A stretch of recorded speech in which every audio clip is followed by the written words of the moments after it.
Γεια σας φίλοι μου. Εύχομαι να είστε όλοι καλά. Ένα μικρό βίντεο για τον DFSBL. Όσοι έχετε DFSBL 50-200, γενικά είτε νιάπινο, είτε με το μπλε βίσμα, είτε ξεκλειδώνει την υψηλή τσίρπη είτε τη χαμηλή, θα πούμε τώρα κάτι για να υπολογίσουμε πώς υπολογίζουμε τον κόνο σε αυτόν όταν είμαστε στη 200 συχνότητα ή στην υψηλή τσίρπη. Το ίδιο πράγμα είναι. Μέχρι τα 80 μέτρα,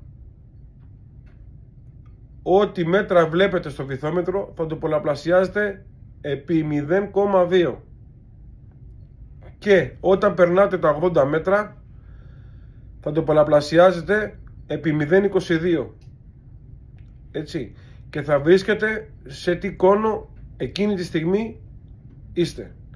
Θα παίρνετε το κινητό, δεν είναι τίποτα, θα ανοίγετε την αριθμομηχανή, τάκ τάκ, πόσα μέτρα λέει το βυθόμετρο, τόσο επί 0,2 ή 0,22. Λοιπόν, και θα έρθει άλλο βίντεο για τοποθέτηση αυτού, ποια είναι η σωστή τοποθέτηση, και γενικά για τους αισθητήρες, αλλά θα ξεκινήσουμε από αυτόν και πώς πρέπει να δουλεύουμε και με ρυθμίσεις αυτών. Μέχρι τότε να είστε όλοι καλά και τα ξαναλέμε.